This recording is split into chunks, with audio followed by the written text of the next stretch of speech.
Hello, Dan Smith here. I directed this film back in, well, it feels like a century ago. Yeah. The studio asked me to provide a commentary track for the DVD release. And wham! Straight into the action. No fluff or anything. That's what we did back then. Crash-landed ship. Out pops our hero, the fearless Dick Starspeed.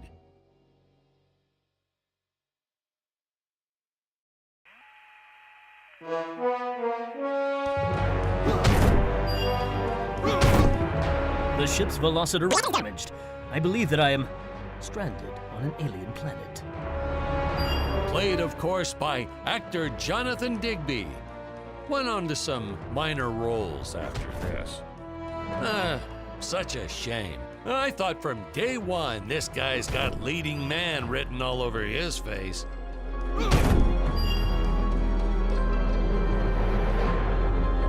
Greetings, citizens of Gravoria. I am Dick Starspeed, and I come in peace.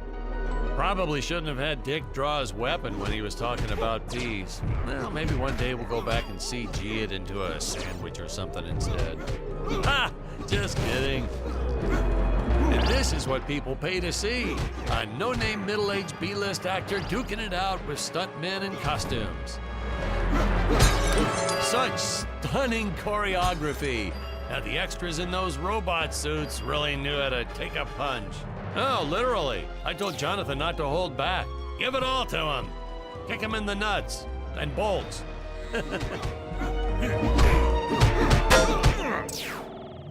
Holy smokes!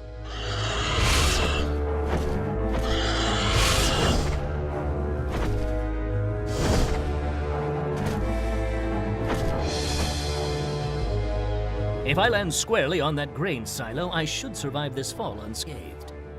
Well, I shouldn't say this now, but you could actually see the strings if you squinted hard enough.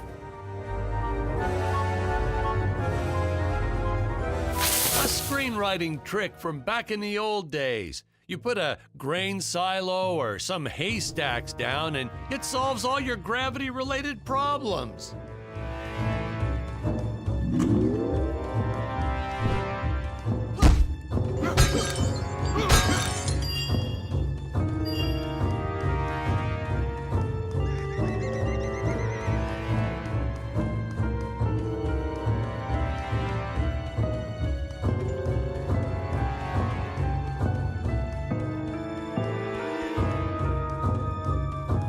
It appears some of my equipment was lost when my ship was shot down.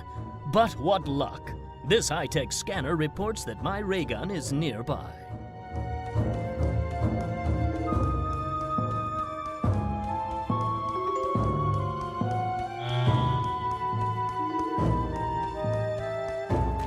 Oh, the dinosaurs!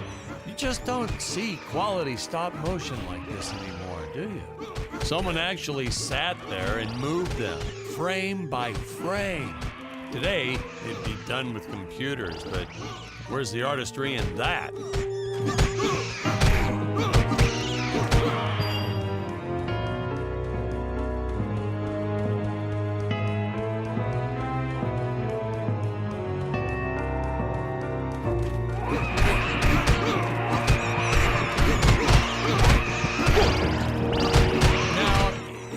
Trees here look a little plastic.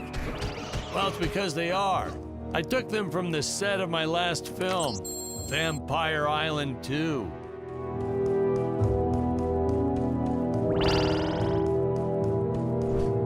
We got our fair share of nasty letters from scientists complaining about our portrayal of the dinosaurs. Was news to me. Apparently these stegosauruses weren't meat eaters. Must have preferred shellfish or something.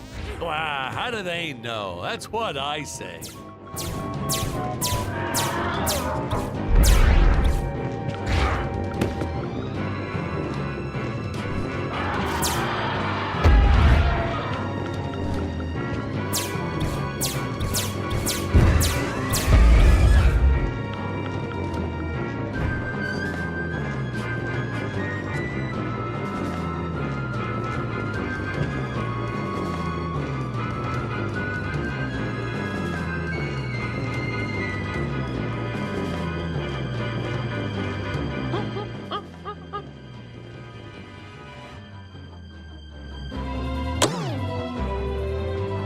As usual, the local population is defenseless. That's where our hero steps in and saves the day.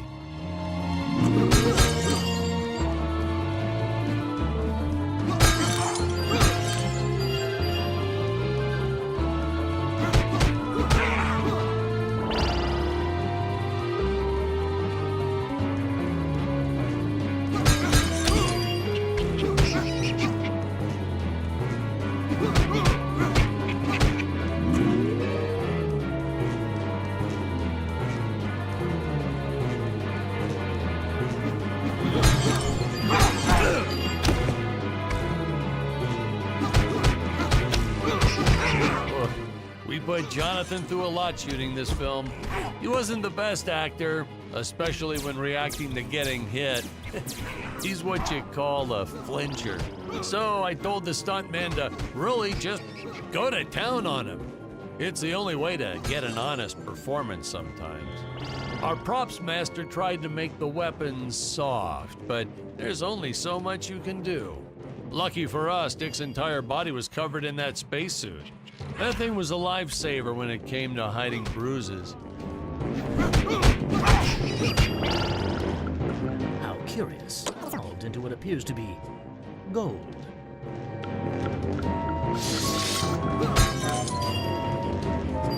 You'll notice the gold disappears when Dick touches it. We had a deleted scene that explained he's actually teleporting it back to his ship. It's funny, no one ever questioned how Dick was able to walk around with an infinite amount of gold on him.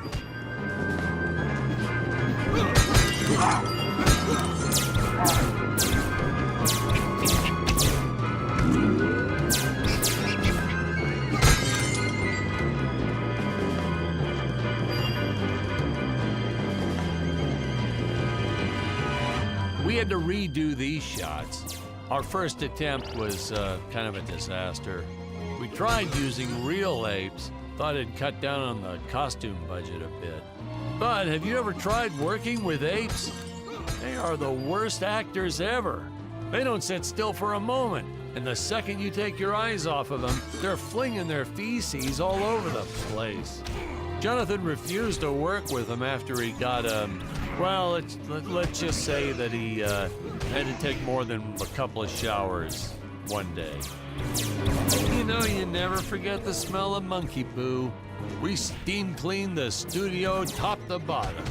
Still never got rid of it entirely. All through the rest of the shot, we kept finding those little surprises hiding inside various props. Boy, were those the days.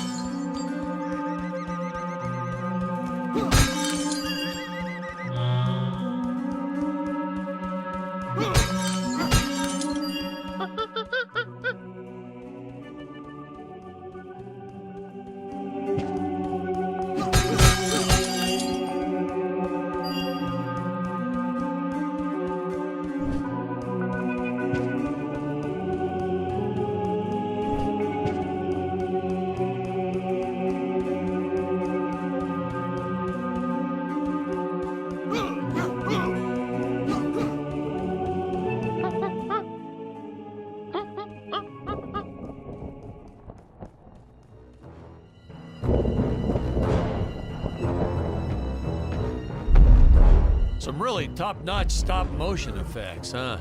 Unfortunately, we skimped on the Dick Starspeed puppet a little. The Earthman is not for you to eat, fiend! Oh, this was groundbreaking. We had the woman rescuing the man for once. We were really ahead of our time with this scene, but well, then again, I've always been rather progressive. The studio exec didn't seem to get why it was such a big deal, though. Sorry, we don't see this as anything unusual. Ha! Of course! It's unusual. A woman would never save the man. It just doesn't happen. Not in the movies, not in real life. I don't know why we didn't get more recognition for this scene. Well, I guess I was just a little too ahead of my time.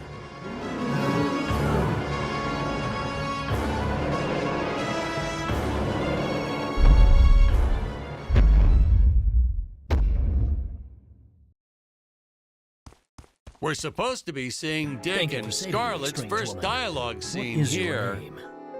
I am the magnificent Scarlet Nova. Do not question my motives.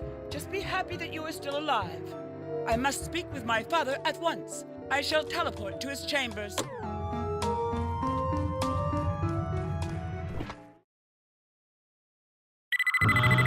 Huh? Where is this place? This is not my father's chambers. You have disobeyed me for the final time, Scarlet. In of eternal solitude for all eternity. Ha! The old fool did not notice I am wearing my jetpack. Booster usage. Jump. Wait. Wait. Use booster.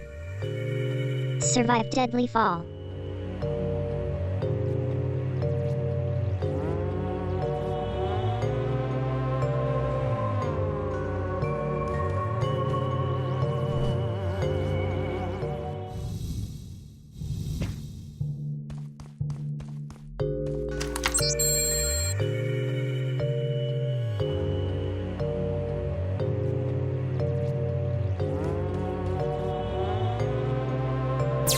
Scarlet didn't quite realize she needed to shoot those energy orbs down below.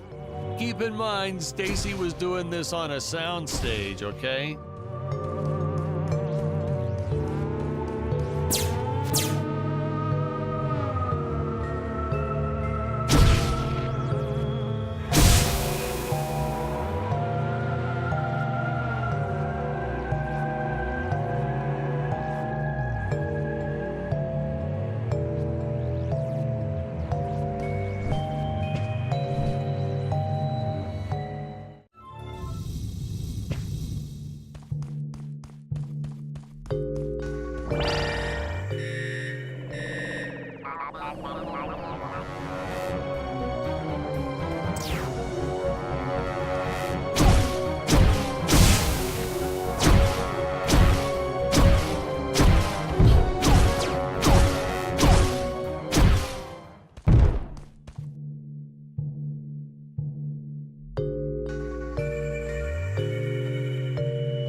The energy imps.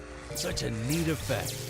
We had to paint each movement frame by frame and superimpose it into live footage. We were pulling all-nighters for weeks. Well, when I said we, I meant the artist. I'm pretty much useless if I don't get a solid 10 hours a night. But they were at it forever. They had to redo it all because I accidentally told them red instead of blue the first time. Artists.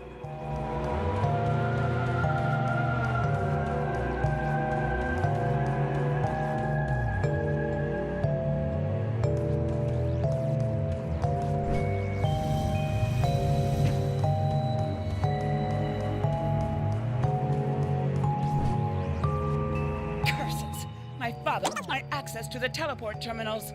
I shall only be able to utilize the ones I activate manually.